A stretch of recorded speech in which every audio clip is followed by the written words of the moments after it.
Hey everyone, welcome to another tutorial video, where today we're going to be diving into After Effects to create an ESL inspired stinger transition. So I'm just going to hit play here and we'll see what we'll be creating today. You can see it's a nice, fast and quick transition to take you from scene A to scene B that can highlight some gameplay footage and overlay some text. So let's just jump straight into After Effects and let's build this thing from scratch. Okay then, so to start off this effect we need to make a new composition. So we're going to go to File, New Project, and New Composition. And it's going to be 1920 by 1080 and 60 frames per second. But I would recommend changing this down to 30 if you stream at 30, just so you don't get any lost frames or any jittering going on when you actually come to use this. And then we're going to keep the background layer to black, and we're going to hit OK. So first off, one of the things we need to do is we need to create the shards. We need to create the effects on top of those shards. So we're going to start by creating one of the shards, which is going to be the left one. So we're just going to get our pen tool out, and we're just going to draw out a quick shard with no fill and with a stroke that's yellow and 2 pixels wide. And I'm going to turn off my transparency just so it's easier to see. So we're going to make a nice sort of off square. So we need to create 2 other copies of this. And what they're going to do is the first layer is going to be our mask, which is going to mask out the video file. The second layer is going to be a subtle glow, which is going to sit underneath everything. And the third layer then is going to be a trim path effect, which is going to give us some laser lines which are going to fly around the edges, which are going to make it all look nice and cohesive at the end. So that's what we're going to do now. So first off, we're going to grab our layer, we're going to hit Control D twice, and then we're going to rename some of these layers. First one's going to be mask. Next one is going to be glow, and I'm just pressing enter to quickly rename it. And then the third one is going to be trim glow. And it's good to name these layers early on because it can get confusing quite quickly. So the first one's going to be our mask, so let's drag in a nice video file. So we're going to drag in a bit of game footage here, and then we're just going to scale him down until he's just about covering the shapes. And then we're going to move him down below our mask. Make sure you've got this box selected, so you got the track matte options showing up. If you're just seeing this one, make sure you select this, and then the track matte options will show up, and then I'll give you the options to add it as a mask. So we're going to select our video layer, select our track matte, and select our alpha matte to the mask layer. And what we need to do is go to our mask layer and just give it a fill. Make sure it's solid black, because what we're going to do now is we're going to desaturate this video layer and we're going to add a vignette effect to it. So first off, we go to our video layer, we shall go to transform and we'll reduce the opacity of it, and then we'll add a color overlay by going right clicking, go into effects, layer styles, color overlay, and then we'll go make that grey, and then set the blend mode to color, and then we'll go to CC vignette in our effects panel and just drag that onto our video. And then what we're going to do is bump up this vignette just so we can start to see it around the edges. There we go, you can see it's coming in now. Try to make sure it's not too harsh, but that looks good to me. And that's it done for the video layer. We don't really need to touch much else to that. I'm just going to mute it so we don't have any sound bleeding through. And then we're going to work on our glow layer. So we're going to go back up to our effects panel. We're going to just type glow. And then we're going to drag a nice glow layer on top of our glow layer. And then we're going to use these settings here, which are going to be about 92% for the glow threshold. The glow radius is going to be about 10. I think we'll keep it at that. No, we'll just make it 30, bump it up a little bit. And then we'll make the intensity around about 15. And then we'll just change the color slightly so it matches up. So we'll have a nice yellow layer for the color A, and then color B will be a nice sort of dark orange, like a burnt orange. And one thing we need to do is we need to turn off our trim glow just so we can see what it's doing. And I think we should increase the glow threshold. Oh, did 82. Let's do 92. And then, yep, there you go. That should bring it into the orange just a little bit more. Next thing we need to do now is just decrease the opacity of this. So we'll go to our glow, we go to transform, and we'll just notch that down to about 30%. See what that looks like. Yep, that's good. And now we just need to copy the effects to our trim glow layer. So I'm going to drag and drop glow onto our trim glow layer. And then to speed this up, we're just going to copy and paste the effects from our previous glow. So go down to the glow, copy the effects by hitting Control C, go to our trim glow, go to our effect, and just hitting Control V. And we need to turn the layer back on as well, just so we can see it. And you can see we've got a nice bright glow going on there. So next up we need to animate the edge so it sort of swooshes around our object. So we'll just hit add, and then we go to trim paths, and then what we'll do is we'll expand the trim paths option. We'll hit the stopwatch at end, we'll make that 0%, and then we'll go forward a few frames, and then we'll just hit 100% here. And what you can see that's going to do is that's going to animate the stroke going around our object. Now, one thing we need to do is we need to add opacity to this, because having a solid line go around is nice, but we want to add more to it. So we want it to start at 100% opacity and then fade to 0 as it gets closer to the end. So we'll go to our transform. We'll make a new keyframe at the start at 100%, and then we'll go just a bit beyond the end of our animation, and we'll just hit 0% there. And what this is going to do is it's going to slowly fade it out, so it looks more like a little pulse wave effect. But to ease this animation just a little bit, we're going to select both of our keyframes for our trim path, and we're just going to hit F9, and we're going to do the same for opacity as well. And this is just going to smooth things out and speed things up in certain areas, just so it has more of a whoosh. There we go. It's more of just a light pulse now. So what we need to do is duplicate this effect 2 other times. So we'll just minimize all of these, and we'll go to the end of our opacity here, and we'll just hit Alt and close square brackets, and that's just going to tell us where the end of it is, and it's going to cut the animation off there. So we'll hit Control D twice, and then we'll just move these out where we fancy, just so they're staggered. So now we should have 3 pulse waves going through. There we go. And move these out just a little bit further. And there we go, we get nice little 3 pulse waves going around. So next up what we need to do is we need to copy this effect over and flip it. So we'll select all of our layers here. We shall right click, go to pre-compose, and we'll call this left shard. And one thing we need to do now, because we're going to make a copy of this, we need to make it a new instance. So we'll go to Window, and we'll go to Project, bring up a project view. And what we'll do here is we'll select our pre-composition, we'll hit Control D, which will make a new copy of it. And then we need to go select our left shard in our project, hit Control C and Control V to create a copy of it there. And then with the second copy selected, we'll hold on Alt and we'll drag it onto our second duplication.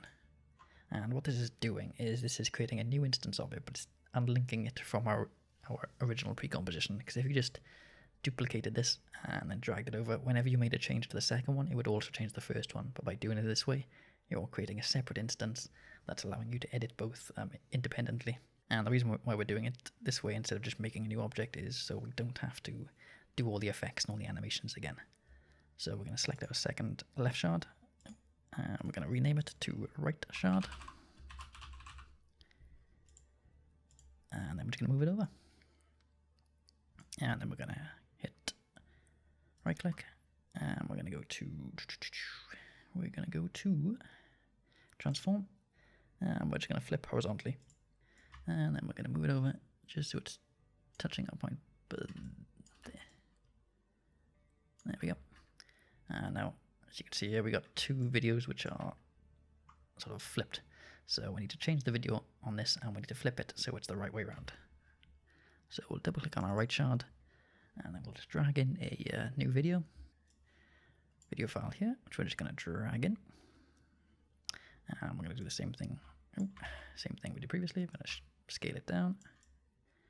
We're going to put it into the center, and we need to copy and paste the effects. So we're going to go to our first video, we're going to select our effects, and we're going to select our layer styles, and we're just going to Control C to copy, and we're just going to Control paste them onto this, and it's going to do the exact same things. So we just need to scale it down a little bit more, and then delete our top one, and then we need to mask it to our mask layer. So go to our track matte options on the video layer and select alpha matte mask, and then there we go, it's clipped it to that. So last thing we need to do now is flip the video, because we flipped the original layer and now we need to flip the video to flip it back. A bit confusing, but you'll see how it happens now. If we go back to our composition, we'll see it's flipped, but it's facing the wrong way. So we go back into our right shard, and then we flip it by right-clicking. Go into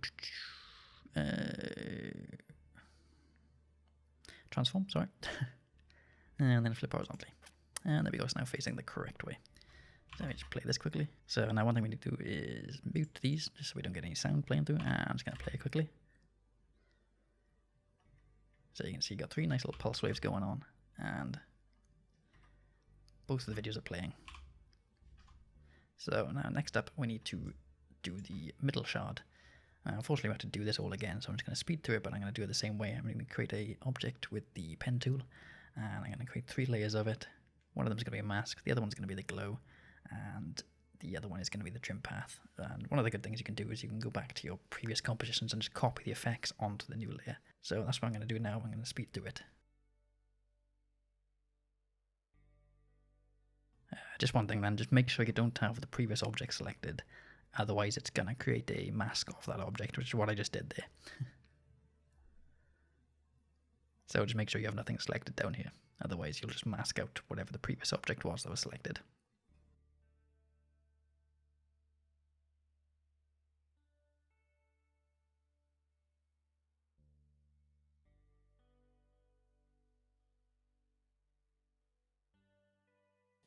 Well, there we go. So all I've done here is I've just duplicated the same effects that we were doing, and I've just changed around with the animation a bit, just so it's a little bit more varied and it's not starting in the same place as the other two.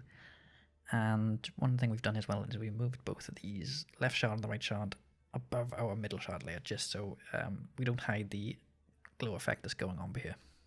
So we can see here, we've got the effect going on quite nicely, sort of pulsing its way around.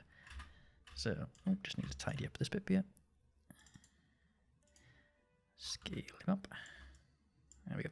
So next up what we need to do is add another layer behind all of this, which is just going to form the main sort of like spearhead of our animation. So we're just going to do that simply with our pen tool. We're just going to make a nice quick sort of like diamond shape that's going to run underneath everything. And try not to make that a mask layer again that we talked about earlier. And we're going to have it go over here, here, and here, and here, and here. Just going to line this up just a little bit. And then we need to give this a nice fill. Just a subtle off black. And we need to whack the stroke of this right up.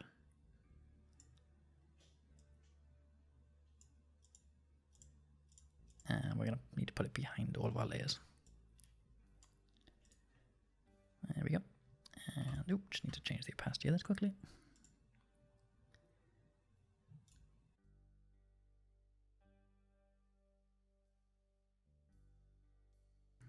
So you can see what happened there. The diamond that we created was showing through. So I just created a new layer in our left shard layer.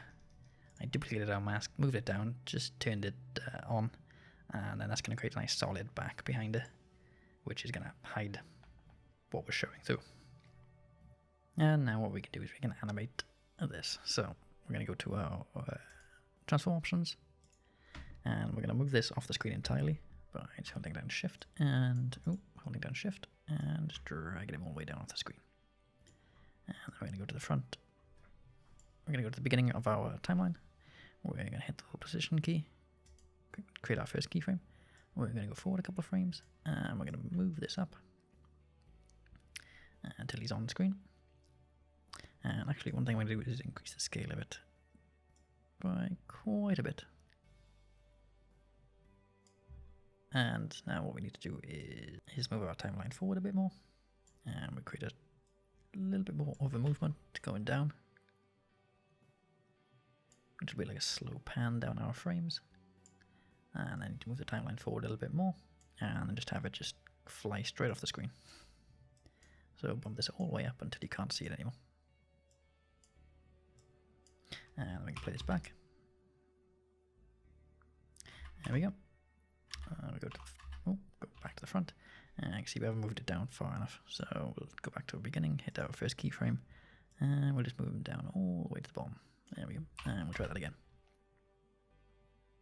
And there we go. So one thing we need to do now is add some easies to all of this. And we'll play that through again. There we go. Just makes it a bit more snappier, and we can make that even more snappier. So if we go back to our beginning here, hit our graph editor here, and we'll just move these points up. And we select this bit here and move that up. So we're just going to rapidly ramp up the speed and it's going to slowly ramp up the speed, and then it's going to drop straight down. And it's going to happen in reverse on the way out. So there we go. Just speeds it right up.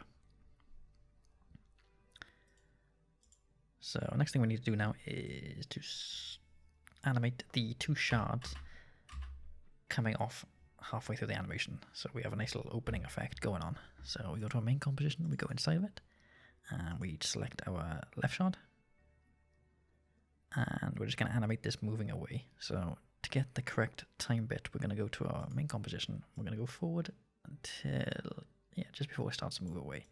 So a couple of seconds before, or a couple of frames before, sorry.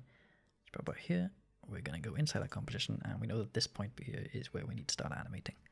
So for our left shard, we're going to hit the transform, we're going to hit position, we're going to give it a keyframe, and then we're going to go forward a couple of frames, and then we're just going to have it fly straight off the screen. And then we'll see what that looks like. And we're going to need to move it off to the right as well.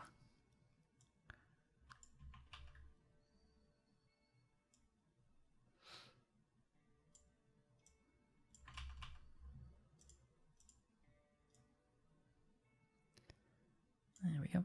So that's just going to come, that's going to fly straight off. And we'll do the same bit of ease on that. I'm just going to have a quick look in my main composition and see what that looks like. There we go. You can see he's coming in, and he's flying straight out.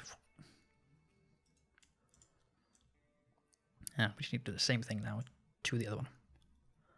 So we go back into our main comp. We'll hit our actual left shard, and then we're just going to do the same thing to that. So we'll see where our keyframes are on our other one, and we'll just chuck a keyframe at the start, go to the end, and we're just going to do the same but in reverse. So move them down and move them off to the left. Drag it all the way off. And then we're going to add some easies to that again. And then we'll see what that looks like. Let's zoom in a little bit.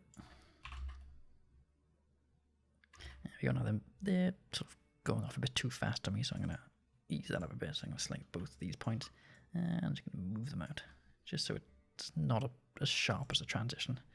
So let's have another look at that. There we go. It's a little bit better.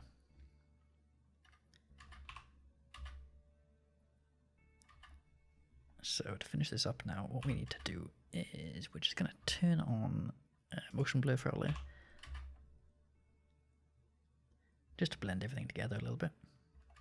And we're going to add some text in the middle. Now you don't have to add the text if you don't want, but if you want to add like just a little message, like just what scene you're going to transition to, or maybe add like a be right back message to transition into another sort of holding screen, then that's what you can do. So to do text, what we're going to do is we're going to quickly just have a look at our animation, and we're going to add a nice little text box by go to our text options, and we're just going to add stinger in capital letters, which would be nice. And we're going to add a nice font So we'll just do Euro style extended. If I've got it, yes I have. Make sure your text is selected. And we'll do Euro style. Do extended, and we'll make that nice and bold. And then we'll just align that to the center.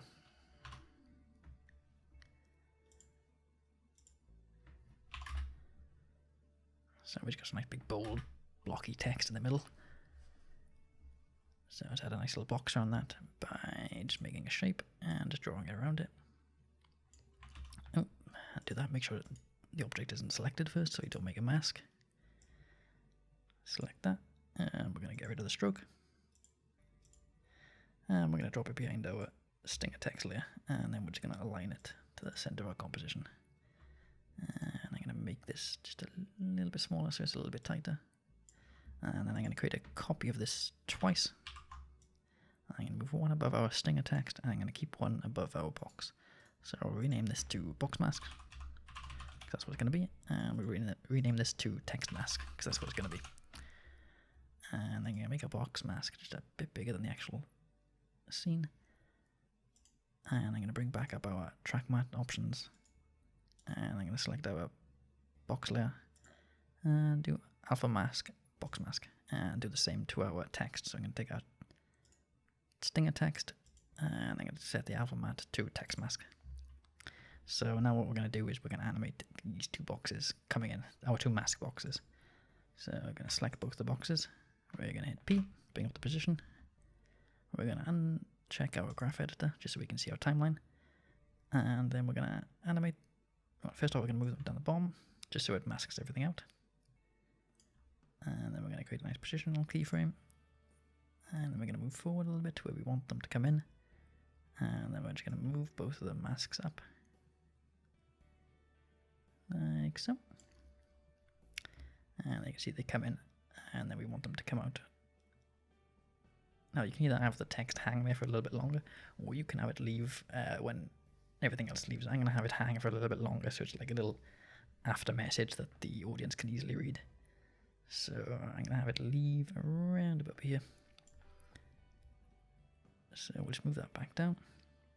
Actually, no, we'll move it up to go in direction of which way the stingers go in. And just before it, we'll move it back down a little bit just so it doesn't start moving too early. So let's just play that quickly. There we go. One thing we need to do is select our box mask layer, and I'm just going to make this just a little bit taller. So it comes in, it hangs there for a bit, and then it flies off. So we're just going to add some easy ease to this again by selecting all the keyframes and pressing F9, and same to our box mask. And we need to increase the distance between these because it's happening a bit too fast for my liking. And what I'm going to do as well is offset them a little bit just so the box comes in first and then the text, and then the text starts to leave first and then the box leaves second. So we're just going to do that quickly by grabbing our text mask keyframes and moving them in just a little bit. So you can see the box comes in first and then the text follows behind it. And then the box leaves, and then, sorry, the text starts to leave first. And the box leaves second. And again, I'm just going to move these out just a little bit, just so we're just adding some more time there. So we'll play that again. Because it doesn't quite cover it all there, so we got to grab our box mask, go to the starting point, and just move it down just a little bit. Move it down just a little bit, just so it's covering it. There we go. Oh, again, we just change the top of it. So we'll take our box mask and we'll just move this up, just so it's covering all of our boxes. And one thing I need to do, we do need to make this just a little bit snappier. So let's move all of our keyframes, one thing you can do is select them all, hold on Alt, and it'll move them all uniformly. So hold on Alt, and we just drag them all in, and it's moving them all in relative to each other. So you're still keeping that timing, but you're just compressing everything down. So we're going to do that bit. And we're going to play that again. And it's just becoming a little bit snappier.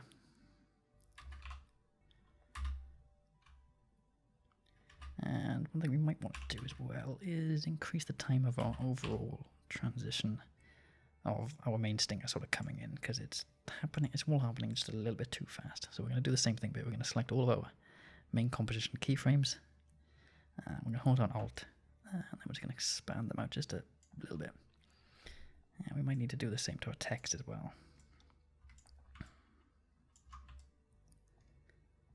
Okay, so let's have a little look at that, see what that looks like. There we go, it's not too bad. It's just, as you can see, our side panels are moving a bit too quickly now, so we need to change that just so it's in line with the rest. So like we need them to, yeah, there we go, that's where it starts. So we need them to start around up here. So let's minimize these. And let's go into our main comp. And let's just move all these keyframes over to the edge. And then let's see what that looks like. There we go, that's much better.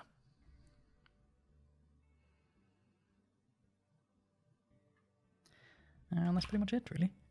Next thing we need to do now is just render this out into a nice small file size, which will be much easier for like OBS to handle. You don't really want a big video file to load in every time, you just want to do a stinger transition. So to do that, what you need to do is download the WebM plugin. Now what I'm going to do is I'm going to leave a nice link for this in the description, which will allow you to have the WebM Codec, which is a really nice format which you can export video and audio in, and it gives you the all-important transparency layer.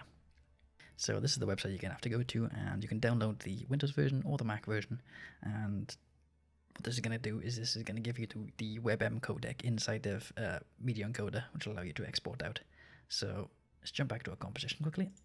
And what we need to do is to set our in and out. So we know we want to start there. And where does our transition end?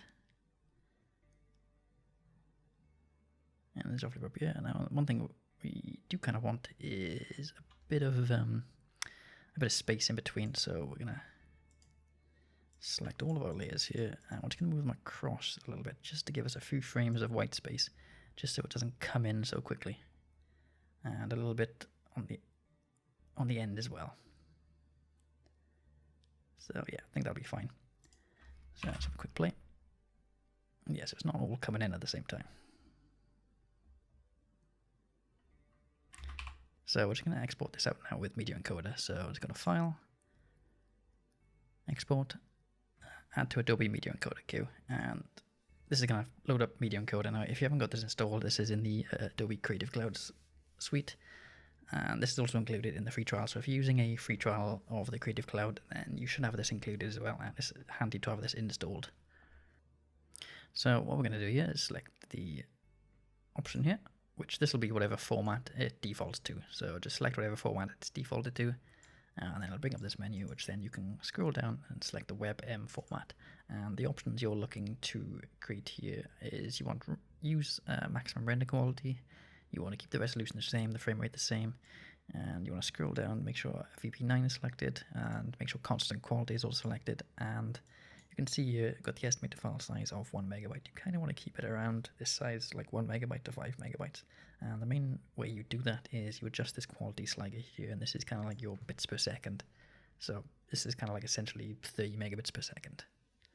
So if we scale this up, we can see the size goes up. But anywhere between 30 and 60 is around about fine. You're not really going to see too much loss of quality. And make sure 2-pass encoding is checked, because that's going to give you just a bit more quality again. And the main one here is make sure include alpha channel is checked, which it is off by default, so make sure this one is checked, which this is going to give you the all-important transparency that you need. And one thing I like to do then is just to go to here and save it as a preset once you've done the settings, so then you don't have to keep on entering in or checking these boxes. So I've got this selected here as Twitch animation because that's what I use it for. And then click OK. And then once you're done, just hit the little green play button there. And then it's going to render it out. And it shouldn't take too long because it is quite a quick animation. And then once it's going to put it in wherever this output file is here. That's it now. Once it's rendered, now we're going to open up OBS. So now with OBS open, what we need to do is going to get rid of our old, my little test one. I'm going to enable our preview, and I'm going to come down to our scene transitions, and I'm going to make a new stinger. And I'm going to call it ESL stinger. And then what I'm going to do is I'm going to link it to the file that we just rendered out. So I'm going to hit browse and navigate to our folder. And then one thing we need to do now is once we've linked it is we need to add our transition point, and this is the time in milliseconds that it's going to change from scene A to scene B. So for this one, because it's a fairly snappy transition, we can just do 1500 milliseconds, which is 1.5 seconds, and we can just preview that now. Oh, actually that's a bit slow. So we'll do 1000 milliseconds. And then there we go. So to see what that looks like, we'll click OK, and we'll just change. Now you can just you can swap out these videos for whatever you want. You can change the text, so you can have like nice little reel highlights going on in there, and you can really sort of change the colors. You know, if you want a different type of glow, you can add that. You can really bump up the glow. You can really bump up some other effects. Like you can add, if we go back to After Effects here, we can add just some nice little effects onto this, like chromatic aberration. So you have here chromatic aberration, add it to our main comp, and what this will do is if we reduce all of this down to like a default setting. So we'll do chromatic aberration red of 1, we'll do green of -1, and we'll do blue of 2. And this is going to give us like a nice little frequency separation kind of thing going on. So that's a bit too harsh for my liking. So move that down to 1. Move that down to 0.5. Trying to bring it all in so it's just creating like a nice little noise effect to it all. And we can also add some grain as well if we wanted to, just to bump it up just a little bit. So we can add some grain and create our viewing mode to final output. And this just adds just like another layer to it. That's a little bit too harsh. We may want to turn that down just a little bit. Right, go into our intensity and turn that to 0.5. There we go. And there we have it. So again, you can customize this in any way you want. You can change the shapes, you can change the direction in which they come in. You can have the shapes come in first from different angles, then come out. Or you can just, like I said, do different videos, different kinds of highlights. You can really just play around with it. So I hope you enjoyed, and I'll see you next time for the next video. Thank you for watching.